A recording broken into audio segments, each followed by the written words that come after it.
6:47 a.m, the 20th of January this year, and the raid is underway. A helicopter carrying members of the elite Special Tactics Group flies into the Coatesville home of Kim Dotcom. The dramatic moment that armed police raided internet tycoon Kim Dotcom's mansion in New Zealand. Shown in court today, it reveals details of an operation requested by the FBI. An own goal, though, because this raid was later deemed illegal. He is perhaps America's most wanted computer geek, but Kim Dotcom has so far escaped extradition to the United States, where he's wanted to face piracy charges linked to his former file-sharing website, Megaupload. It is estimated it once accounted for up to 4% of the world's internet traffic. Steve Wozniak. First of all, he ran one of the largest file-sharing services in the world, so the most movies and all were being exchanged by people through that site. It's not a site where you could connect to it and say search for avatar. There was no searching. Somebody could upload a file and then pass out a URL on their own, and they're violating the law if it's copyright material like a movie, and the person who downloads it is violating a law too.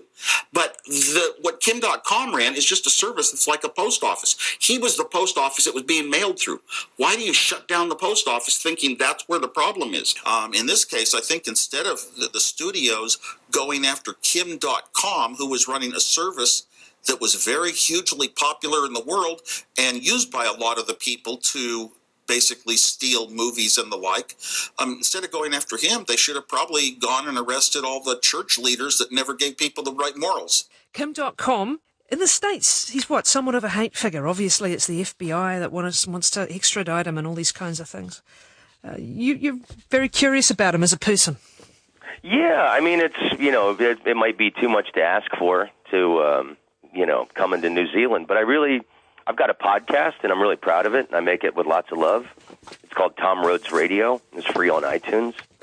And I would really like to do a little chat with the guy, because he's so demonized in the American press, almost like a Julian Assange figure, where whenever his name is mentioned in print or, news programs, it's always, he's this demon. But I think the guy, he manipulated the strengths of the tools that he was working with the internet, and I think he's a really interesting, cool, revolutionary figure in the modern technological age. And number one, I'd like to be friends with the guy, and then also, I'd love to portray him in a different light other than the way the American media has him. Okay. He's a big tweeter, so tweet him and you'll probably get a reply. And if you get an interview, can you ask him to come and talk to us afterwards, because we've been trying for a long time. Oh, if you can't get in, then No, I reckon you got a better chance than most Kiwi media. Talking about love, talking about love. Don't be lame, y'all. Got to do your thing. Kim Dotcom, ladies and gentlemen, Kim Dotcom. Hey, thanks for inviting me to your house. You're welcome. Now that I've seen where you live, I don't know why they didn't film Lord of the Rings here.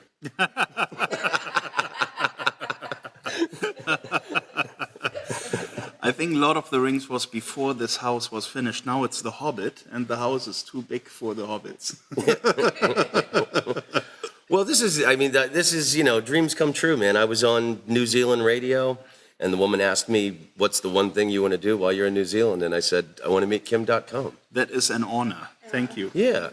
I think you're, let me just, I don't have, I'm not full of facts and knowledge of everything that's going on for you, but let me just tell you my perception, and, you tell me if I'm right or wrong. But my image of you is that, you've manipulated modern technology when it was starting out, and you did very well for yourself, and you're the reason that a lot of rules and regulations were put into place.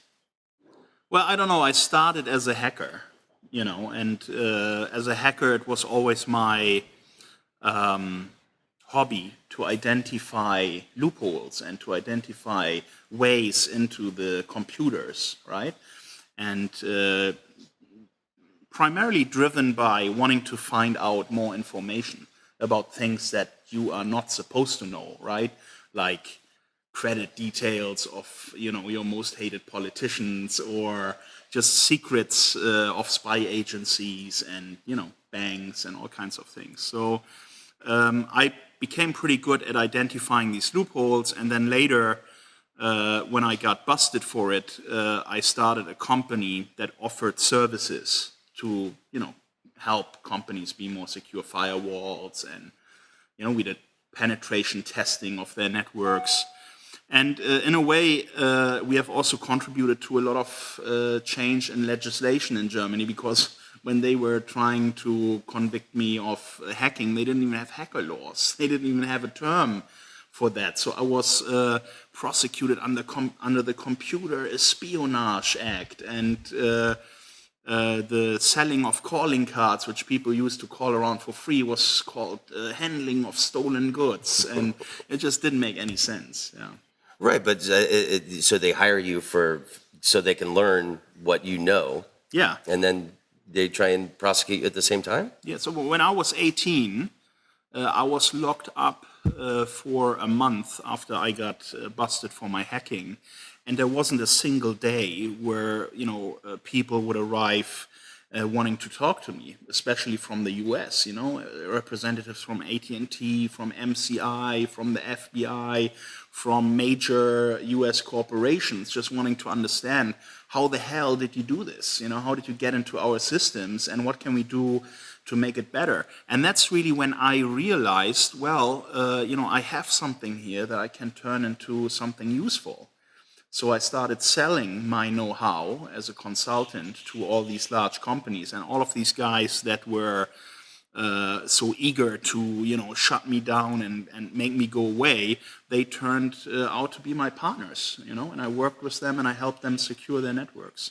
So it's kind of a little bit like a déjà vu what happened here with Hollywood. These guys don't understand the opportunity the internet holds for them. They just don't see it.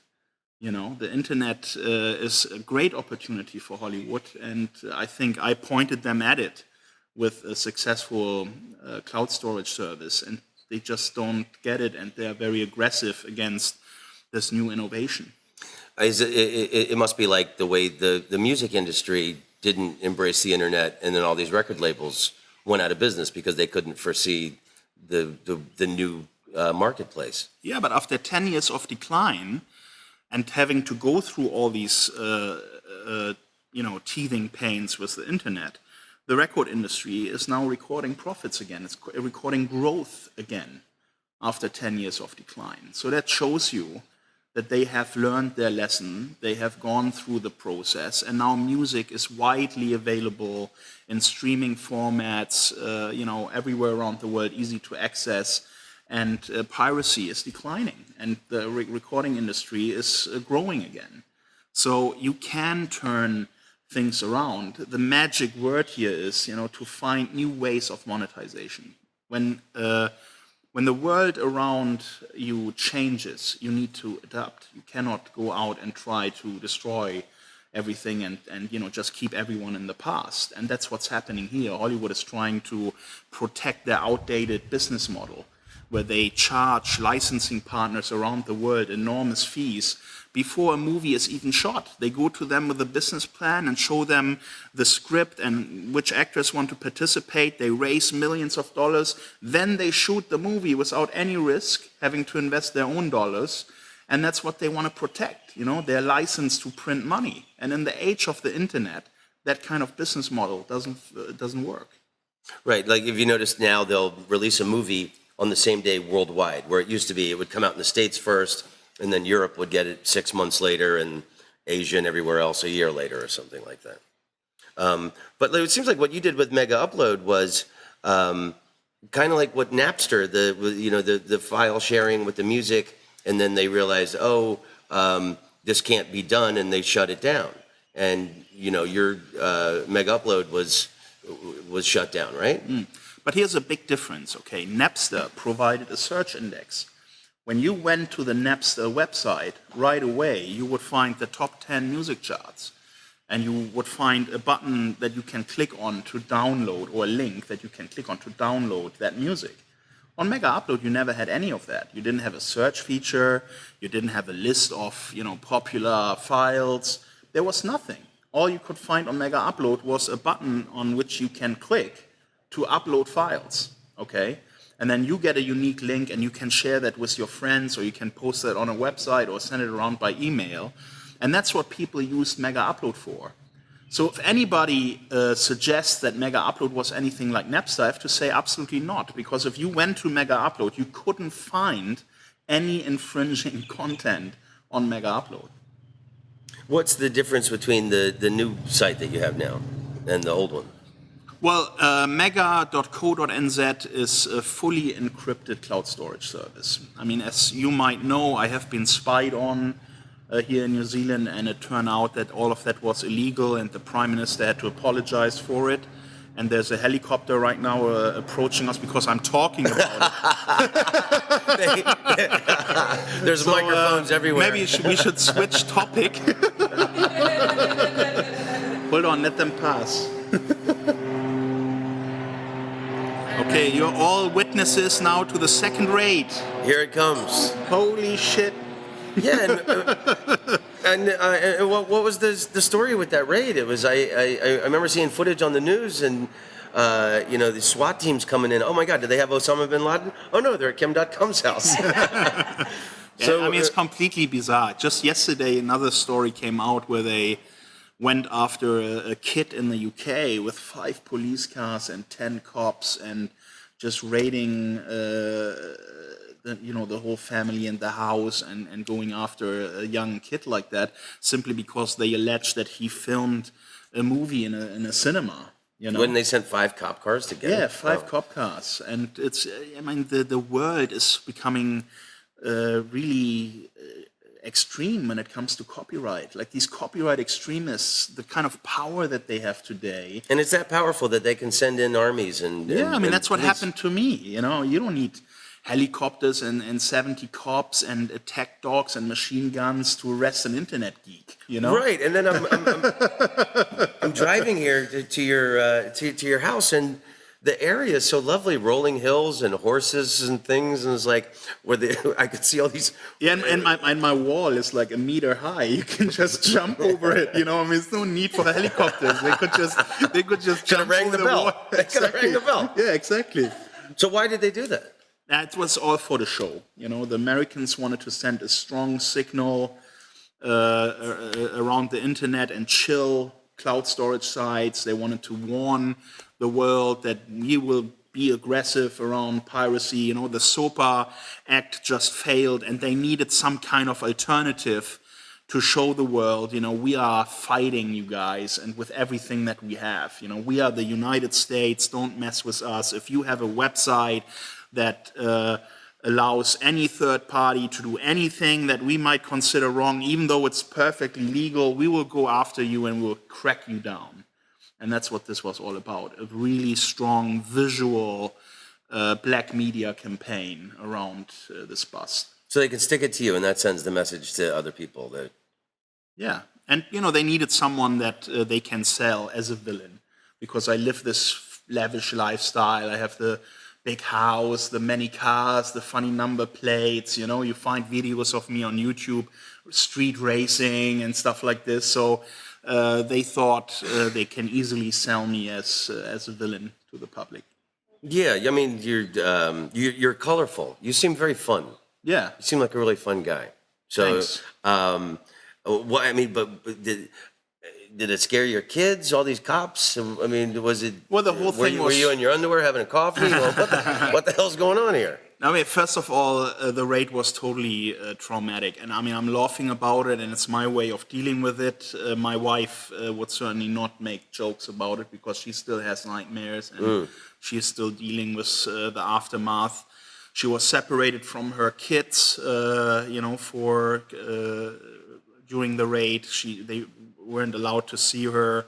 She was panicking about that. She was 7 months pregnant with twins, and they made her stand outside on the lawn, in the drizzle rain for over an hour, and surrounded by people with guns and dogs sniffing around and stuff. And so for her, It was a really traumatic experience. I was doing a Windows update on my computer, and I mean, the timing is just unbelievable. They arrived right the moment my computer shut down. My computer shut down to reset for the Windows update. I'm like, couldn't be a better timing. Like these guys, FBI spying and everything. They didn't time that very well because when they came in, my computer was off, and they didn't like that very much. And anyway, I was on the way to my safe room because when they arrived, there was no idea who is arriving at the place. No one. Right, it could be criminals. What is this? We never knew if it was police or whatever. The helicopter landed in the courtyard, and you had all these stones flying against the windows. And within, I just got out of my bed to check what it is, and within 10 seconds there was heavy banging on my door, and I thought, wow, maybe this is like a kidnapping attempt or something like this. So I made my way, pressed this alarm button that I have to alert my security guards, made my way to the panic room, and then just waited there 10 minutes until they arrived in the panic room. I mean, they were looking for me all over the house, but I was just sitting up there. And the American government has that much influence over New Zealand that they can have them do a little action against you. Let me just explain to you how much influence they have and how happy New Zealand was to cooperate. When I applied for my residency here, one security service, secret agency in New Zealand, has basically told the New Zealand immigration, do not let this guy come in here. There's an FBI investigation against him. We don't want him here. We don't want this kind of problem here. So they said no. Then the prime minister of this country, 2 weeks later, had a meeting with the heads of the MPAA and the heads of Warner Brothers to negotiate the deal around, Hobbit being filmed in New Zealand, and they got a $120 million tax break and new labor laws, so they didn't have to pay so much to the workforce in New Zealand. And the following day, the SIS, which is the security agency, has lifted this restriction from my immigration application and said, let him in. Let him into New Zealand. Because at that point, the New Zealand government already decided, John Key already decided, we're going to help you guys take this guy out. So if we let you in, we know where he is, and we can get him when we want. Exactly. We need him. Wow. And everything that happened after that is history. The outrageous raid, unlawful search and seizure, unlawful restraining orders, illegal spying, the whole aggressive approach towards us, the due process violations, all of that is hand in hand with this economic desire by New Zealand to be close to the United States and close to Hollywood so that they come here and produce their movies here. And John Key is also the Minister of Tourism, and he thinks these movies attract a lot of people, Middle-earth, that stuff, Lord of the Rings, he thinks it will drive tourism. So there were a lot of important economic aspects for New Zealand why they assisted in the fashion they did. And it's a totally political case. What's happening to me here is a political case, a contract prosecution that was initiated by Hollywood and the MPAA. Who do you think is the driving force behind it? The movie studios and the television networks in Los Angeles? Well, it's a handful of billionaire stakeholders of the large Hollywood studios that have hired Chris Dodd, a former senator of 30 years, who is the best friend of Joe Biden, and basically gave him the instruction, you got to get a SOPA passed. So they hired him, got him to lobby for SOPA and get all his political relationships in check to participate in pushing SOPA. And they almost passed it. I mean, he had a 2/3 majority until websites went black and said, no, we don't want this. The internet community said no, and they stopped this. Eric Schwartz and his efforts, they stopped SOPA. So you can imagine how outraged Dodd was about that. And he had threatened openly at TV interviews about him saying, if you don't do something for us, we'll stop giving you money. We will not pay you for your elections. Don't expect us to help you when you don't help us. So he would have had these kinds of conversations in the White House with the key decision makers prior to this TV interview. He would have played the same kind of tune and warned them, if you don't help us, you know, it's re-election time, don't expect me to be on your side. I will be on the side of those that stand up for us, you know. And we know for a fact that Chris Dodd had several meetings in the White House, you know, right after he got appointed to the MPAA. Then in June of 2011, he had a meeting with Joe Biden and all the studio bosses. And also at that meeting was a guy from Hong Kong, Mike Ellis, who is an extradition expert. What the hell does he have to do there? You know, and we know that because we had access to the White House logs, which are, you know, publicly available on the White House website. And then there was another meeting just between Dodd and President Barack Obama in December of 2011, a month before the raid, one-on-one in the Oval Office. What does the president have to talk with the Hollywood head lobbyist in the Oval Office in the White House, a face-to-face meeting? I mean, who gets these kind of meetings? You know, these are people that run countries, maybe the president of China or you know, Chancellor Merkel from Germany. But Chris Dodd gets a face-to-face of 3 hours with the president in the Oval Office. And I can tell you what they talked about. You know, they talked about Megaupload, they talked about SOPA, they talked about how he has to deliver results to the people in Hollywood who hired him, and that he needs help, and he was calling in favors. And, you know, I hope they are still recording the meetings in the White House, because they used to do that since, you know... Nixon started it. And if they did that, and if they ever reveal what this meeting was about, you would be surprised. Yeah, but those tapes always come out 20, 50 years later after the main players are dead, and, you know... Yeah. So the Obama administration is complicit in the persecution of you? Totally. It was important for their survival. You know, for Obama to win the presidential election, he needed the support from Hollywood for two reasons. Number one is money, because the fundraisers in Hollywood, they were set for February, March, April, so the 3 months after the raid. And they raised over $100 million there from Hollywood supporters. But more importantly, Hollywood controls a lot of the important media in the US, you know, NBC, CBS, Fox, I mean, all these major stations are all owned by the major stakeholders of Hollywood studios.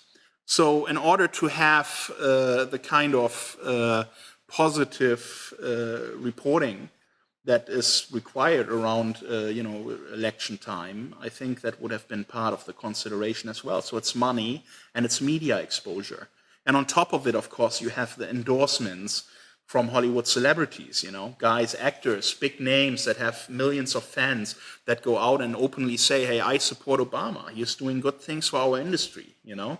So it's, I think this package, if he didn't have that, he wouldn't have won the last election. It was a very tight race. Very tight. Yeah. As unelectable as Mitt Romney was, he almost, that's how many people dislike Obama in the States, that guy almost got in. But if you've complied with the rules and you're conducting business the way the rules work now, why are they still trying to extradite you? Well, here's the thing. We have been complying with the DMCA, which is the act that protects companies like ours and gives us safe harbor protection, right? As long as we take everything down that is reported to us, we are in the safe harbor zone. At least that's what all of our lawyers always told us, right? And we have been always fully compliant with that, taking everything down. And we even went beyond that requirement by giving Hollywood and other content owners like Microsoft and recording studios and so on, we gave them direct delete access to our servers. So if they identify a link somewhere on the internet, they could paste that onto our site, even if it's hundreds and blocks of hundreds. They could take all of that down instantly without us interfering or asking any questions. They had that kind of power, and still they took us down. And the reason is very simple. The DMCA law requires content owners to be proactive. They need to police the internet, and it's their obligation to find infringing material and to inform service providers about that. And they have never accepted that responsibility. They have always fought against that. We have given direct delete access, for example, to a studio like Disney. And in a number of years that they had access to it, they have only removed 15,000 links. You would think if I am Disney and if I hire a team of 20 people just looking after infringing content, that is the amount of links that they can remove a week. Or, maybe even a day if they have good people looking for that stuff. But in all these years, they only took down 15,000 links. The BBC, which had access to it for, many, many years, only took down about 2,000 links. So all these big content owners that were given this very powerful tool by us ignored it. The only studio that actually did quite a bit of takedowns was Warner Brothers, and they took down over 2 million links, okay? But they were also a driving force in shutting us down, because those were the guys that came here to New Zealand to meet with the Prime Minister and to get these favorable terms for producing the Hobbit movies here, okay? So the problem that I have with that is Warner Brothers knew exactly how compliant we were, how cooperative we were, how they had access, and they used this all the time to take things down. So it's really a malicious prosecution. These guys lied everywhere. The US government lied to Hong Kong, to New Zealand, to everybody. When the FBI came here the first time to brief New Zealand about this case, you know what they told them? They told them that we are selling content, that Megaupload is selling movies and Windows software and all kinds of things. For $9.99 a month, you get access to movies. We are selling content. That is wrong. If you went to Megaupload and you would buy a premium membership, you would buy that for online storage and bandwidth. You wouldn't buy that because you get access to content. We never offered any content. So they came here and they lied to the New Zealand prosecutors and gave them a case that is completely malicious and wrong. But they went with it because they already were briefed from the top. Yeah, we want this to happen. This is important for our country. We need to help these guys. It's a political case. Why do they have such a bug in their ass about sticking it to you? Just because you're such a symbol of the internet that. Well, I was, of course, always very outspoken against SOPA. I was very outspoken against these attacks that they did on us in the media when they called us, cyber lockers and pirates and things like that.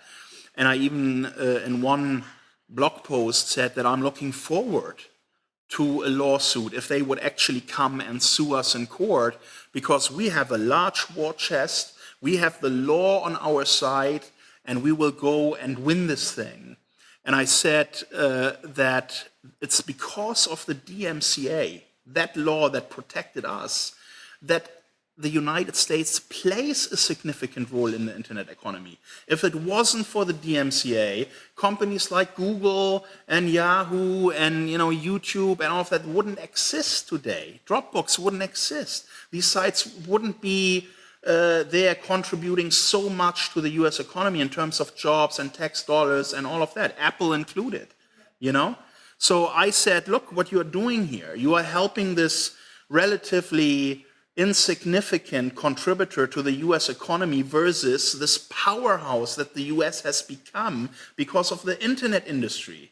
You are betting on the wrong horse, Yeah. And they just really didn't like that. They didn't like someone to speak out like that and point them at the facts and, say it how it is.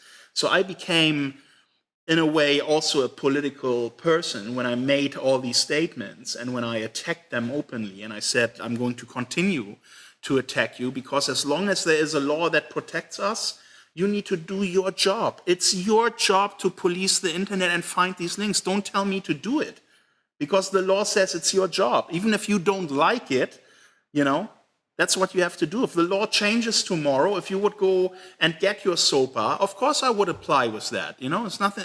I would comply with that. There's nothing I can do against that. But they didn't do their job. They didn't accept the DMCA for the simple reason that it interfered with their existing business model where they go out to license holders around the world and collect the money before they even start shooting a new movie. It's the license to print money. If you can create movies without having to put your own money in it, why would you want to change that? You would also fight the law that tells you, that doesn't work anymore, right? And that's what this is all about. It's greed. It's greed, and it's not accepting the reality of the internet, which is about now. You can't release a movie in one country 3 months earlier and then in the rest of the world 3 to 6 months later.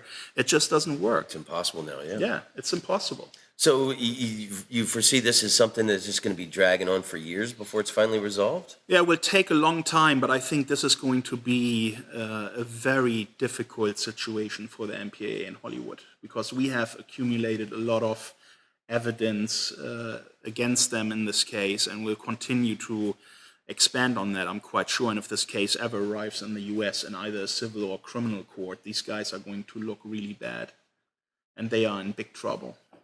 And you're willing to fight it all the way to the end? Yes.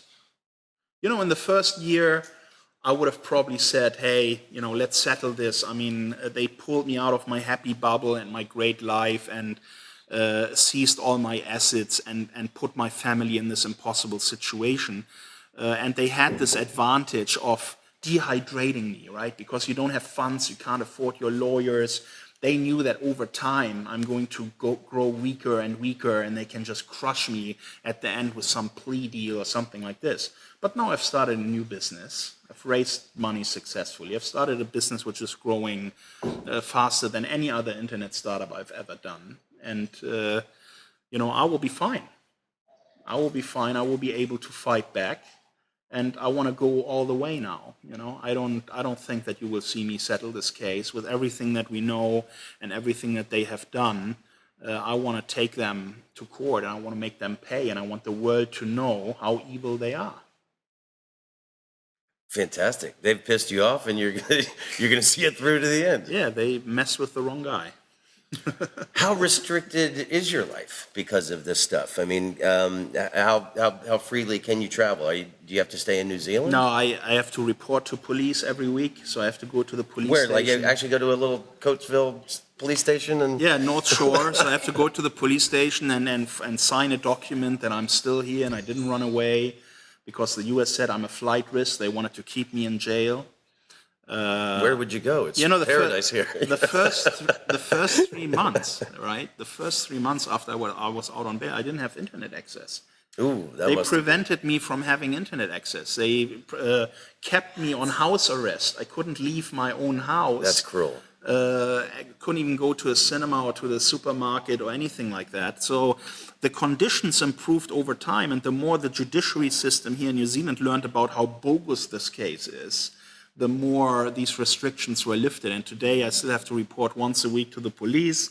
They still have all my travel documents, so I can't leave New Zealand. I can't travel anywhere. My family lives in Finland and Germany. I can hardly see them. My mom only could come out here once. She's quite old now. So it's a long trip. It's a 24-hour trip for her to travel from Germany to New Zealand. And it's really, it's really sad that I can't be in touch with my, go and see my friends and my family in Finland or in Germany. How long has it been since you've been to Europe? 2 years now. Mm. Yeah. Okay, can I ask you some, because, my perception of you also is you seem really fun. Mm. And I like that, since I've been here, I heard that you're like a real comedy fan and that you go to shows and stuff. But there's a few, I don't know if we call them mythological things, but just some things I heard about you that I want to ask you about. Okay. You lived in Hong Kong? Yes. I heard you had, on the top of a building or something, the Starship Enterprise captain's deck recreated. Well, not exactly. So I heard that from a few people. No. What I did, I rented the whole top floor of the Grand Hyatt Hotel in Hong Kong, and I had one editing suite in it because I'm a video fan, and all my life has been documented. The last 15 years of my life, they're like over 500 hours of footage, and I was planning one day put all of that together in a nice, edited format for my kids, and also put it on a personal homepage or something, so people can see what happened since this internet bubble in 2000 and where did I go from there, right? So I documented all of that. And that editing suite had, a beautiful Captain Kirk styled desk, with many monitors on it and a nice color grading suite and da-da-da. So when he came in, and the walls were black glass and chrome, things and everything. So it looked really high tech. Yeah, that's right. Okay, so you didn't have people you didn't have a little Sulu and a... No. Everybody dressed up? No. How long did you live in Hong Kong on the top floor of the Hyatt? A few years, 5 years at least. Yeah. Fantastic. Someone else told me you have an inflatable tank. Oh, that's true. You do? Yeah. Why would you need an inflatable tank? A friend of mine had contacts to an arms dealer in Russia. And the Russians, when they go to war, they have these dummies. Yeah. They have these really real-looking dummies. They just, they're inflatable, and they put them in. If the planes fly by, they identify them as real tanks, because they even have like a signature, like a signal that the tanks send out that makes it for a pilot to believe that they are real. So they would use their $1 million rockets and bombs on plastic tanks, basically, right? So I got one of those, and I put it up on my property after the raid. We put that out there as a signal. If you come again next time, we are armed. What's the most extravagant thing that you've done with your money, or fun thing? I love yachts. So, I've chartered Luna, which is a yacht owned by Abramovich, and it has a nice 15-meter pool on the deck, and, it's a massive floating luxury villa, basically, and we took that for a cruise around the Mediterranean. Nice. Why did you choose New Zealand? Well, I became a family man. I met my wife. We planned building a family. I already had 3 kids at the time. We decided to, move here, and it was really a decision for the family. I wanted them to not grow up in the Hong Kong concrete jungle. They have a lot of pollution there. It's not you can't just go out and play on a big patch of grass with trees and, things like that. So I wanted to give them some nature.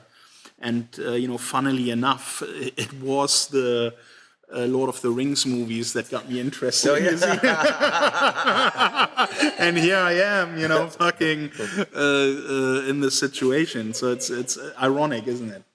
It's pretty beautiful here. I mean, and I've been traveling around the country for the last month, and it's just, people don't realize. Well, I love, number one, how filtered they are from the bad news of the world.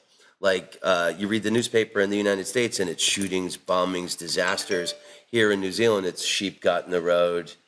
They found last week the cover of the New Zealand Herald. The guy had a cell phone in his butt.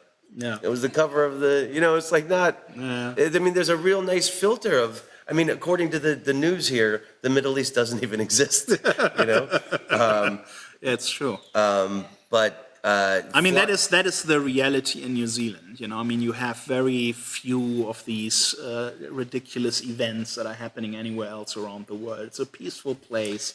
It's a friendly place. It's so isolated from the rest of the world that the problems they have to deal with here are relatively minor to everywhere else in the world. And that's also what attracted me to New Zealand. When I came here on a holiday, I observed exactly that. Yeah. I was reading the news, and the cow had a cough.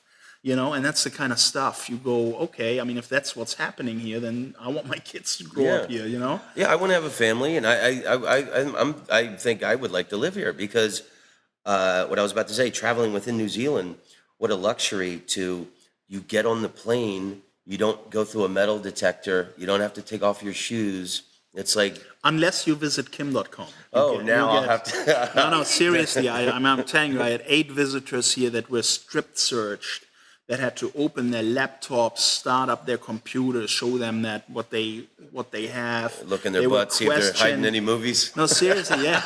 No, they were questions for 2 or 3 hours, including a documentary maker who came here to negotiate with me about making a documentary. And that guy was held there for 3 hours and questioned simply because he said, I'm going to stay at Kim Dotcom's house in Coatesville. So everyone who did that, who did the same thing, has had that same treatment. Wow, so I'm going to get strip search at the airport now. Well, if you arrive the next time and you tell them you visit me, yes, definitely.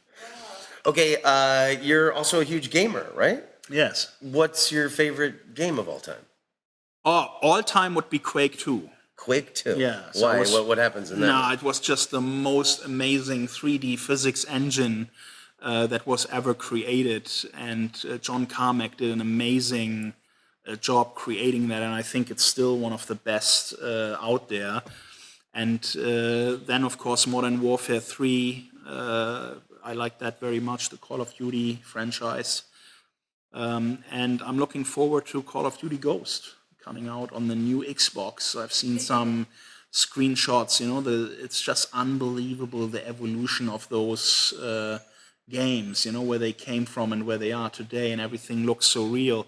The other day I was playing a game called Metro, and to my surprise, you go into the strip club in the game, and the stripper comes in and says, hey, $5, what do you think, da-da-da, and I give her $5, and she gets fully naked and strips, and the boobs are moving, and you go like, what the hell? What's possible today? And that's on Xbox. My kids play this stuff, so I was like really amazed. And this new generation of consoles, PlayStation and Xbox, are going to give us a new age of games that is just, I'm looking totally forward to that. I'm really excited about this. And this might also be an industry that at some point in the future I might be really interested in joining, because... I'm surprised you haven't already, because it seems like you got a real love for it, Yeah, I mean, I thought 5 years ago, how cool would it be if you in the game, you can buy items, you can buy a silencer or, an extra upgrade for your gun, or you could buy perks.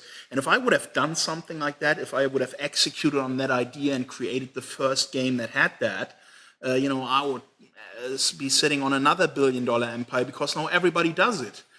From the StarCraft to the Call of Duty games, they all have these in-games credit systems now where you buy perks and you buy extra weapons and things like that. And I had that idea a long time ago. I thought that would make perfect sense. Why do I have to play through 10 hours of gaming to get that one perk that I'm looking for if I can just pay $5 and have it, Yeah. So, yeah, I should have engaged in that industry much sooner.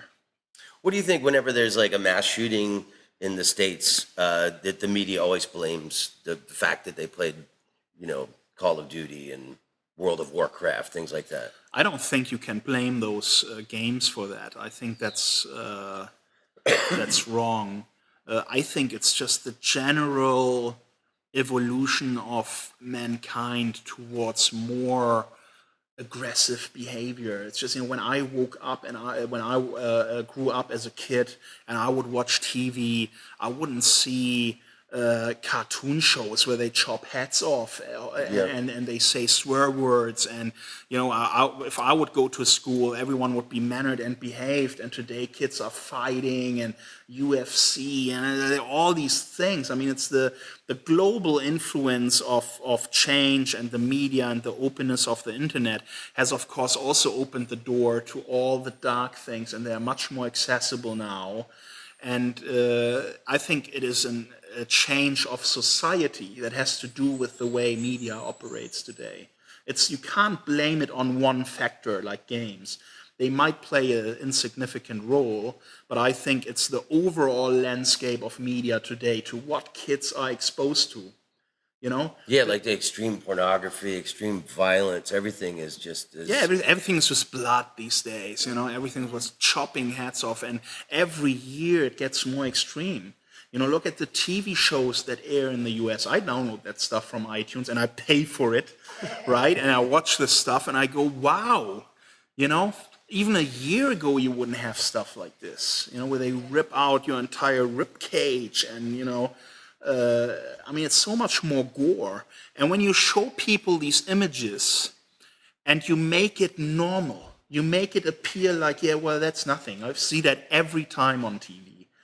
How are you still feeling sensitive about wars, about crime, when all your sensors are being trained for it to be normal, to be today's life? That's what it is. People get stabbed on the street and everyone just walks by like, yeah, well, I saw that yesterday on Live. Yeah, Who cares? that London thing, all those people just standing around. That guy no one would chopped go off the soldier's head there. And that's the kind of world we're living in. I think that's what's contributing to more aggression, because it's just more normal, it's more accepted. And that's the problem, I think. But, we will evolve with that as well. We will have to find ways to deal with that. It's just, how fast everything is changing, and the laws haven't really adopted. And I don't think censoring is the right way. I think a change in the education system is probably the best, where you keep explaining to kids that this kind of stuff is accessible, but that doesn't make it okay. It just, we need to illustrate more and more to our kids how dangerous these things are. And that's what I will do. I want to be a good father and tell right. Like, how much access will you let your kids have to like violent video games and stuff? Well, I will give them access, but I will also use the opportunity to really educate them well about how wrong things are and how you cannot do certain things. And I think at the end of the day, it's the job of every parent to make sure, even though we have this media landscape that opens all these doors, that we still tell our kids, that's our job, what's wrong and what's right, and I do that, and I will continue to do that with my kids, and every parent has to do their job. What do you think how do you think the entertainment industry will eventually become one with the internet? Well, I think in 10 to 20 years, people will totally laugh about this case. It will be like the candlestick maker revolution against the electric light bulb, right? It would be like, what the hell, I mean, seriously, it's ridiculous. It's like, we're all sitting here shaking our heads. I would say 90% of the internet community are on our side with this kind of attitude, and it's only those few handful of Hollywood executives that just don't get it. They don't get the internet. They don't want to change their old ways. And I would say every new innovation has always been met with resistance.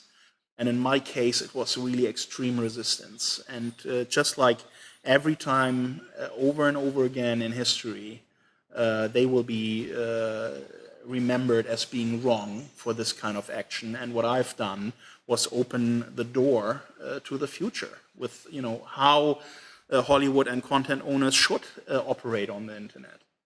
That is what I showed them, and they just misunderstood. They took it as something. You created the paradigm. That's what I don't understand. I mean, yeah, they could have learned a lot from me if they came to me and they would have been friendly and said, "Hey, how can we work together? We identify this as the new way. Can you help us to arrive in this new reality with your technology?" I would have advised them 5 years ago, and today they would have a company that is probably more valuable than Google, because they own all the content. They have what everybody wants. Google produces no content and is the most valuable internet company out there, right? So if these guys would have come together 5 years ago and said, "Hey, Kim Dotcom, we want to sit down with you, we want to understand what you are doing and how we can arrive in the future and make the internet our friend," I would have given them a way which would now have resulted in the most valuable internet company in the world. I'm pretty convinced of that. What do you think is the future of the internet, and what is the future of your business? Well, the internet is going to be the biggest economic driver around the world. It will be bigger than oil. It will be bigger than any other industry. The internet is going to totally dominate business. It's going to be the most powerful marketplace. It already is in a lot of sectors, but it's going to be the most important marketplace in the world. And that's why the US government is also colonizing it. You know, they want to have their claims on infrastructure and certain things around the internet because they realize how important it has become. And, you know, these kinds of wars of control of the internet, I think we are still going to see a bit more of that until the old generation of voters kind of fades out and the new generation that grew up with the internet and that grew up with technology is taking over and tells their politicians, you don't mess with that. We don't want that. We will not vote for you if you do this kind of stuff. And that's kind of my role that I see myself in. You know, I want to educate young voters to go out and speak out about this stuff, you know, because it's not just about sitting at home and watching pirated movies and playing video games. You got to make sure that you protect this thing, which is going to be the most important thing in your evolution and in your progress, because the internet is accelerating everything. It's accelerating the production of new products, you know, the innovation of new systems. And that's what the internet needs to be protected for, because it makes mankind better. I agree. Okay, just a few more questions. Let's talk about comedy. You love comedy. I did a sketch the other day. Okay.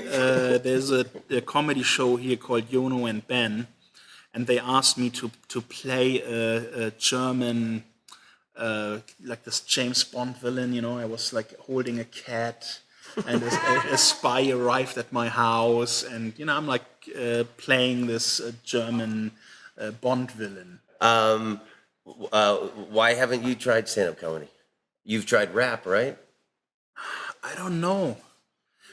Well, I mean, I would probably do it at some point. I don't know if I'm a good comedian. I think I have a good sense of humor, but is it good enough for me to be on stage and perform? I don't think so. I mean, you are doing this for like 20 years or something. 30 right? almost. 30 years. Yeah. You know, it really takes time, like with everything. If you have a talent at something, it just takes time before you're really good at it. But if I would do it now, people would probably boo me off the stage and go, what the fuck? This guy has no clue. But if I did it for 5 years, I would probably be quite good. Yeah, I don't know. I think you have a lot of sympathy in New Zealand. Ewan Gilmore, who gave me a ride over here, his mother's 75 years old, and she's a darling woman. Mm-hmm. And she knows a lot about you. Oh, good. And so I asked her, I go, what would you ask Kim Dotcom? Yeah. She said, I would say, I didn't like what those bastards did to him, and I'd ask him if I could meet his kids.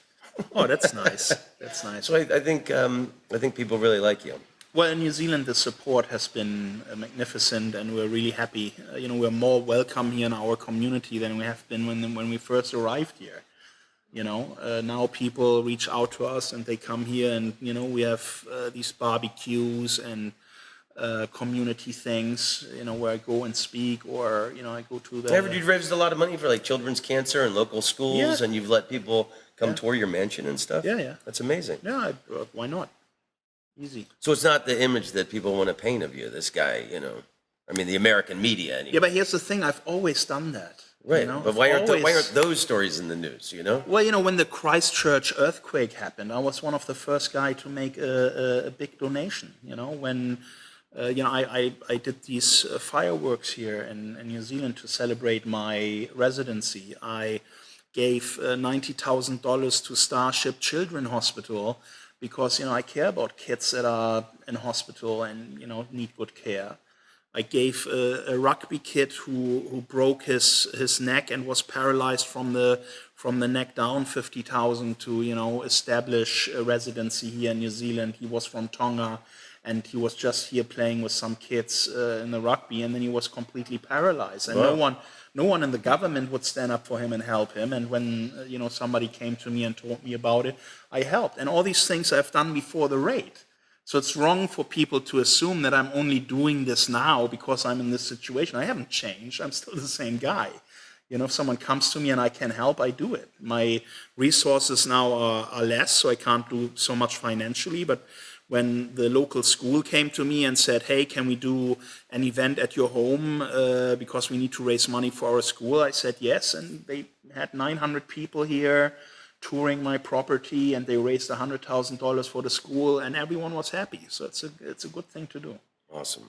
Well, Kim, I'm thrilled to meet you. I can't thank you enough for inviting me to your house. I mean, this is, certainly the highlight of my trip to New Zealand. Thank you. In closing, do you have any words of wisdom or advice for the people of the world? Not so much. Just, stay peaceful and read about this case. Follow the case. That's how you can help me. Just read about it, get educated about it, read my white paper so you understand what the US government did to me, what Hollywood did to me, and just follow